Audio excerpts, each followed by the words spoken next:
안녕하십니까. 행복이 먼저다. 오늘은 노라고 말하고 삽시다 라는 제목으로 몇 말씀 나누도록 하겠습니다. 제가 그 동영상을요, 너무 힘들어서 만남도 없이 수면제 의존하고 있다라는 동영상을 올린 적이 있습니다. 거기에 이제 권민정님께서 댓글을 주셨는데, 선생님 강의 너무 잘 듣고 있습니다. 최근에 고민이 있어 댓글 달아봅니다. 저는 보험 영업인입니다. 어느 날 어떤 사람 소개로 큰 보험을 가입했고, 그리고는 제게 종교적인 공부, 그, 그 종교의 구체적인 그 종교에 대해서 얘기를 하셨는데, 그건 제가 생략을 하고 어떤 종교에 들라고 집요하게 종용을 합니다. 아무리 거절해도 관심 없다고 얘기해도 내 얘기는 듣지도 않습니다. 한 2달 정도 시달리니 너무 고통스럽습니다. 저는 어떻게 처신해야 될까요? 라는 댓글을 주셨어요. 그 댓글에 이현주님께서 확실하고 단호하게 거절을 하셔야 합니다. 그런 사람에게 끌려가면 그 끝이 어떨지 방송에도 여러 차례 많이 나왔습니다. 연락, 수신 차단해서 받지 마시고, 업무상 마주쳐야 하는 사람이라면 거절을 확실하게 하는 것이 좋을 것 같습니다. 그리고 그런 부당한 부탁에도 흔들리고 거절을 잘 못하는 나 자신을 한번 돌아보셨으면 합니다. 분명 과거 나의 성장 과정에 원인이 있을 확률이 높습니다.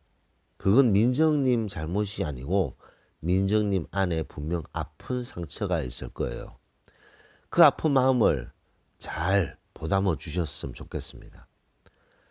제가 주제 넘었다면 죄송하고요. 한때 저도 그런 비슷한 일로 힘들었던 경험이 있었고, 그걸 넘어서기 위해 많이 애썼던 사람으로서 얘기해 드리고 싶었습니다. 이현주님께서 그 답글을 주신 거죠. 권민정님의 답글을 주셨는데, 너무나도 귀중한 답글이 아닌가 생각됩니다. 그리고 이제 오늘도 봄님도 댓글을 주셨는데, 그 댓글에 답글을 주셨는데, 가족들의 반대가 극심해서 안 된다고 하시는 건 어떨까요? 업무상 불이익이 있더라도 소신대로 하셔야 할 것 같습니다. 이런 댓글을 주셨습니다. 그리고 제가 그 일전에 이메일을 받았는데요. 몇 주 전에 이메일을 받았는데, 송모님께서 제가 지금 받았는 이메일 중에 가장 긴 이메일이었습니다. 그 송모님의 친정 어머니가 소개해서 우리 행복이 먼저다의 채널을 알게 돼서 정말 긴 장문의 이메일을 보내셨는데, 그 시어머니와의 갈등 속에서의 남편의 행동, 뭐 이런 것들에서 너무 괴로워하고 힘들어하신 그런 송모님의 이메일이 있었는데, 제가 지금 답변을 지금 못하고 있어요. 근데 그 답변도 뭐 비슷한 맥락이 아닌가 생각됩니다, 오늘. 그래서 오늘 제목은 노라고 말하고 삽시다 라는 제목입니다. 우리가 그 어떤 다른 사람들의 부탁을 할 때도 있고, 다른 사람들이 막 이렇게 자기들이 원하는 것을 강요할 때가 있죠. 그때 우리의 답은 딱 2가지죠. No, yes. No, yes. 자, no, yes. 우리가 좋으면 yes. 우리가 싫으면 no. 우리가 기쁜 마음이다. yes. 뭔가 찝찝하고 불편하다. no. 마음에서 일고 나도 같이 공유하고 싶고 같이 참여하고 싶다. yes. 정말 하기 싫고 왠지 내가 살아왔던 연륜, 경륜 이런 것들과 비교했을 때 이건 아니다. no. 아주 간단합니다. 자, 근데 우리가 마음속에서 이건 아니다. 이건 싫다라고 생각했을 때 no 라고 얘기를 해야 되는데 no 라고 얘기를 못 하는 거죠. yes 라고 끌려가는 경우가 있습니다. yes라고 해야 되나? no라고 얘기를 못 하겠는데, 분명히 마음속에서는 no인데 왜 no라고 못 하느냐? 이 no라고 얘기해야 될 사람들은 뭐 가족일 수도 있습니다. 하이에나 같은 나쁜 사람들이 우리에게 무엇을 강요했을 때 우리는 no라고 얘기를 해야 되는데 못 하는 거죠. 이렇게 그 신민정님처럼 권민정님이시군요. 죄송합니다. 권민정님처럼 어떤 종교에 가입하라고 이렇게 푸시하는 사람에게 노라고 얘기를 해야 되는데 그걸 이제 못 하시는 거죠. 마음속에서는 노인데. 자, 왜 이런 일이 벌어질까요? 마음속에서는 노라고 외치고 있는데 왜 노라고 얘기를 못 할까요? 그 이유는 딱 하나입니다. 우리가 노라고 했을 때 생길 수 있는 어떤 그 결과에 대한 두려움, 걱정, 이게 이제 제일 크다는 거죠. 노라고 얘기했을 때 그때 파생되는 어떤 결과물이 있을 거잖아요. 그 파생되는 결과물이 두려움으로, 걱정으로 다가오는 거죠. 그래서 대부분 분들이 마음속에서 노라고 하더라도 예스맨이 되는 거예요. 아, 그래, 그냥 참고 넘어가지 뭐. 아, 어떻게 가보지. 이게 소위 말해서 질질 끌려가는 겁니다. 질질 끌려가는 거죠. 제가 일전에 그 표현을 자주 하는 게 자기 목에 이렇게 개목걸이를 턱 끌고 그 목걸이에 끝을 주는 거와 똑같은 거죠. 그 사람이 끄는데 질질 끌려가는 거죠. 나는 분명히 노인데 마음속에 나 자신은 답은 분명히 노인데 예스라고 하는 이유는 뭐냐? 노라고 했을 때의 결과에 대한 걱정, 두려움입니다. 그럼 그 사람이 원하는 대로 끌려가는 거죠. 그 사람이 원하는 대로 끌려갔을 때 그냥 질질 끌려가는 거예요. 목이 턱 걸려서 축축축축 끌려가듯이. 뭐 인생을 뭐 100년도 사는 것도 아니고, 아, 요즘 100세 시대죠. 오케이. 110년도 사는 것도 아닌데, 110년 사는 인생도 아닌데, 본인 마음속에, 아, 이거 절대 아닌데, 예스를 한다? 그 대부분은 노 했을 때의 결과에 대한 두려움입니다. 걱정. 근데 참 재밌는 게요. 너무나도 참 재밌는 사실이 뭐냐면, 본인이, 아, 내가 노라고 했으면 이런 결과, A, B, C, 이런 결과들이 나와서 이 A도 걱정되고, B도 두렵고, C도 걱정돼. 그래서 이 A, B, C, 이런 결과들이 겁이 나서 나는 노라고 못하겠어. 그러고 예스라고 했잖아요. 그 예스라고 해서 질질 끌려가는 경우가 있는데, 정작 노라고 했을 때 그런 결과 A, B, C가 안 생긴다는 사실입니다. 이게 너무나도 참 중요한 사실인데 너무나도 많은 분들이 본인은 마음속에서 NO라고 외치고 있는데 YES라고 하는 이유가 본인의 걱정, 본인의 두려움이에요. 자신이 만든 상상의 두려움, 상상의 걱정. 부모가 자식에게 자식이 노후자금 다 대주세요. 저 사업 한 대 밀어주세요. 그랬을 때 부모가 NO라고 얘기했을 때 자식하고 인연이 끊기는 거 아닌가? 이런 두려움, 이런 걱정이 있는 거죠. 하이에나 상사가 무슨 부당한 일을 시켰어요. 그렇다고 항상 부정적으로 노 하는 사람이 되라는 건 아니라는 거죠.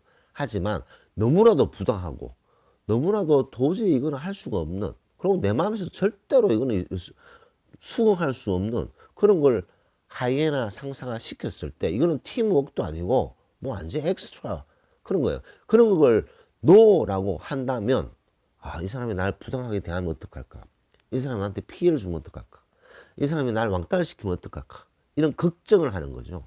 본인 스스로 상상의 두려움, 상상의 걱정을 하게 돼서 질질 끌려가는 거죠. 근데 그때 노라고 얘기를 하잖아요. 그러면 이 하이에나도 꼬리를 내리게 됩니다. 아차, 아, 얘는 쓸데없는 거, 말도 안 되는 거 시켜서는 안 되는구나. 아, 조심해야 되겠구나. 얘는 되게 착하지만, 이 친구는 되게 착하지만 자존감이 있고 자신의 내면에서 노라고 얘기할 수 있는 사람이네. 왜냐면요, 이런 하이에나들도 어디서 떼굴떼굴 굴러온지도 모르는 하이에나들은 한국 그 정서가 노를 잘 못하는 문화입니다. 보통 예스, 아, 제가 할게요. 아, 그 제가 책임지겠습니다. 근데 그거 제가 할게요. 뭐 이런 식의 예스 하는 분들이 너무 많기 때문에 완전히 스포일되어 있는 거죠. 그래서 아, 이건 부당하고 이건 아니고 내가 내 내면 속에서의 목소리를 기울였을 때 내 자신의 소리에서 노라고 하면 노라고 얘기를 하셔야 됩니다. 그러면 이런 하이에나 상사들도 더 이상 하지 않는 거죠. 두 번째, 권민정님이 말씀하셨던 그 아주 큰 보험을 들어서 고마운 고객이 있죠. 그 고객이 어떤 종교로 계속 같이 뭐 가자, 그 종교에 가입해라 라고 이제 집요하게 종용을 하잖아요. 근데 그때 노라고 말씀하시면 그 일, 큰 보험을 들어주면 다 들어줘야 됩니까? 그거는 그 보험하고는 전혀 상관없는 거예요. 그 보험을 들어줬다 손 치더라도 어떤 종교에 같이 가입하자고 했을 때 권미정님께서 마음속에서 나는 그 싫다라고 표현을 단호하게 하셔야 됩니다. 근데 이게 어정어정하게 한번 생각해 볼게요. 뭐 좀 고민해 볼게요. 이런 식으로 어정어정하게 해서 텀을 주신 거죠. 텀을 주시면 그 보험을 가입했던 그 고객이죠. 고객이 이 사람은 텀이 있구나 하고 집요하게 물고 늘어지는 거죠. 그렇기 때문에 그런 틈을 주시는 것이 잘못이다. 본인에서 이건 아니다 라고 생각이 된다면 단호하게 거절을 해야 되는 거죠. 자, 그래서 거절을 했을 때 그거와 이 보험과는 별개죠. 물론 보험을 들어줬는 건 고마운 고객이지만 고객이라고 해서 본인이 전혀 관심이 없는 종교에 든다. 그거는 저는 절대로 아니라고 봅니다. 그래서 우리 그 행복이 먼저다의 우리 구독자분들, 항상 우리는 정중한 거절을 할 줄 알아야 된다는 거죠. 그 다음에 정중한 거절이지만 그 숨어있는 단호함을 보여줘야 됩니다. 아주 정중한 거절이에요. 하지만 거기에는 아주 단호한 거절이 포함되어 있는 거죠. 예스맨은 절대로 대접을 받을 수가 없습니다. 순간순간 쟤 말 잘 듣네, 고맙네 이런 말 듣지만 나중에는요 우리가 너무너무 힘들어도 노를 못하는 일들이 생기는 게 됩니다. 예스만 하다 보면 본인은 만신창이가 되는 거죠. 완전 바보 되는 겁니다. 노라고 얘기를 못했기 때문에 예스맨이 되고 너무나도 부당한 것도 계속 끌려가는 거죠. 왜냐? 본인 내면 깊숙이 이현주님께서 막 정말 아주 중요한 말씀하셨는데 본인 내면 깊숙이 옛날에 어떤 상처가 있다든가 본인의 무의식 중에 잠재의식 중에 노를 한번 했다가 큰 낭패를 당한 적이 있다든가 혹은 노라고 했을 때 어떤 걱정 두려움이 너무 크게 느껴진다든가 그런 것이 있을 때 마음속에서의 강력한 노를 예스라고 하는 그런 어처구니 없는 일이 생긴다는 거죠. 적어도 본인 마음속에서 이건 아니다 라고 했을 때는 노라고 얘기하고 삽시다. 근데 그 노는 아주 정중한 거절입니다. 정중한 거절. 하지만 그 내면에는 단호함이 포함되어 있다. 그래서 단호한 정중한 거절은 우리가 꼭 해야 되는 아주 꼭 해야 될 때 안 하면요 이건 바보입니다. 바보. 분명히 해야 될 때 예스 이건 완전 바보짓이죠. 본인 자신을 속이는 비굴함까지 느껴지는 너무나도 안타까운 일이 아닌가 생각됩니다. 그래서 오늘은 노라고 얘기하고 삽시다 라는 제목으로 몇 말씀 같이 드렸습니다. 월요일 아침입니다. 월요일 새벽 아침인데 이제 진짜 12월이네요. 12월부터 시작되는 이 12월 마지막 달 송년회도 있고 모임도 너무 많은 그런 아주 캘린더가 팍팍한 그런 한 달이죠. 이 한 달 잘 보내셔서 2020년 잘 맞이하시기 바랍니다. 오늘 마치겠습니다. 감사합니다.